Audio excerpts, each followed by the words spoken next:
Ito na mga boss, Carl James Martin, isusunod daw itong si Cuadro Alas Jonrel Casimero, ang ating nag-iisang angas ng Pinas. Pag-usapan natin yan mga boss. Naoya Inoue, pinagbigyan daw itong si Casimero na mapalaban sa kanya. Ito na nga mga boss ang ating good news ngayon. Ito po, si Carl James Martin mga idol ay mapalaban dito sa isang Meksikano na si David Picasso, ang rank number 6 dito sa WBC mga boss. Ayon sa ating mga pinagkakatiwalang source mga boss, itong si Carl James Martin ay sa bansang Saudi ang kanyang paparating na laban kontra kay David Picasso. Paldo si Martin dito mga boss.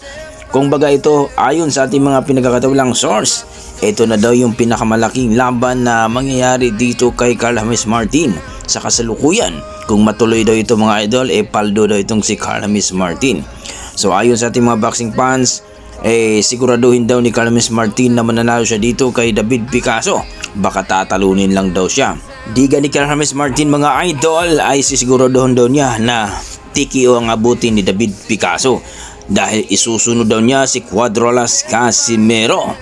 Kahit pa daw impresibo at malupit ang kanyang ginawa dito kay Luis Pantera Nere, ay hindi daw siya natatakot ni Cuadro Alas Casimero. Pagsisikapan daw niya na tatalunin at TKO at gagayahin daw niya si Carlos Casimero na 4 na round lang daw itong si David Picasso. Pagkatapos daw mga idol, sila daw ang maglaban for championship bout dahil itong si Naoya Inoue ay aakit na daw ito ng featherweight division. Kayo mga idol, anong sa tingin nyo dito na isusunod na itong si Casimero ni Carl James Martin? Please comment down below mga idol para ating pag-usapan. Sa kabilang banda mga idol, ito na. Naoya Inoue, nagsabi na nga na pagbigyan daw niya itong si Casimero na mapalaban sa kanya. Itong pagkakataon daw ni Casimero, wag daw niyang sayangin.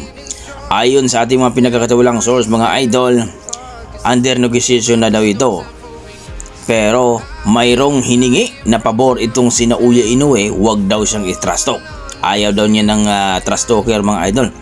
I-negotiate na daw ng maayos para magkaroon na sila ng laban. Mga idol, kung yan ang hiningi ni Naoya Inoue ay pagbigyan na, wag nang i-trash talk mga idol. Pero diga ng ating mga boxing fans, bakit daw nilabanan ni Naoya Inoue itong si Mukhorzdin Akhmadaliev na tina-trash talk din daw siya. Sinabihan siyang walang bayag at takot daw kay Mukhorzdin Akhmadaliev, pero nilabanan nito at tinalo si Mukhorzdin Akhmadaliev.